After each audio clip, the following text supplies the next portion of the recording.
Good morning. As I come here today, the stress has been on trying to increase membership and have strong membership for AASA, so I really thought that's what I would talk about. And I want to compare it to a pencil that we all know and use. But pencils come in all sizes, shapes, and colors, and so do our members. Pencils are fragile and can be easily broken. So can our members. We must make them feel as they belong to a strong organization. We can't be successful without proper tools. We need members. You know, sometimes inexpensive items is all you need to get the job done. For us, it may just be emails, phone calls, casual conversation. But sometimes we are better off using other tools, such as a computer, or for AASA, the blogging and the twittering. There are different ways to write: cursive, print, calligraphy.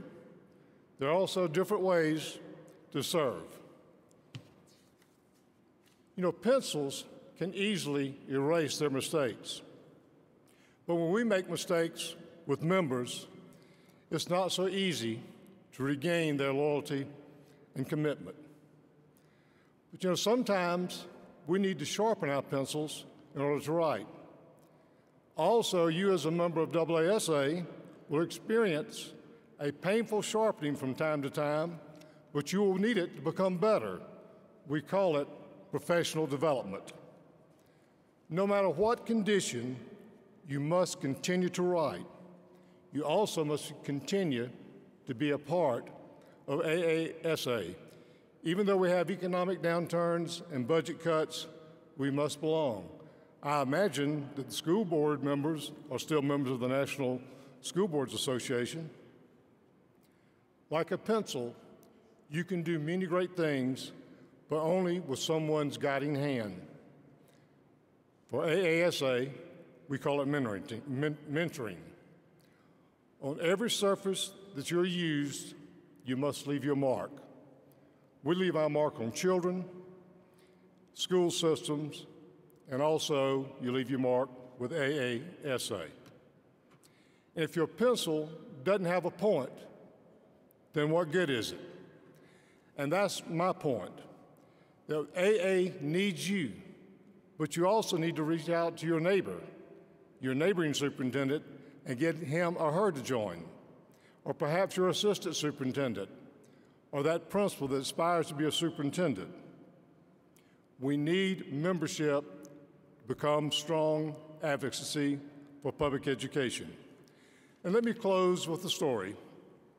It's a Saturday, and it's college game day, and you're at a football game, and it's one of your big rivalries.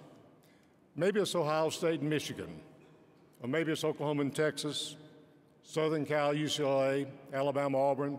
You get to kind of pick in your mind what team. It's about 15 seconds left in the game, and the score is 7-0, visitors winning. With 15 seconds left, the home team scores to make it 7-6, and the crowd is going wild, and the coach calls timeout. He has to make a decision on whether or not to go and kick the extra point, to tie the game, or go for two. And naturally, as he calls timeout, the home crowd is yelling, "Go for it, go for it." And he talks to the quarterback about strategy.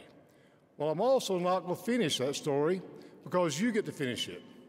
You can decide the ending on who won and how. But what I'll ask you to do is when you go back home, I want you to go for it. Go back and recruit another member for AASA. Tell them about the benefits you have from being a member, whether it's through the advocacy or whether it's through the strong professional development. When you go back home, when that electronic ballot comes out in March, I ask you to vote for Paul Shaw from Georgia. Thank you.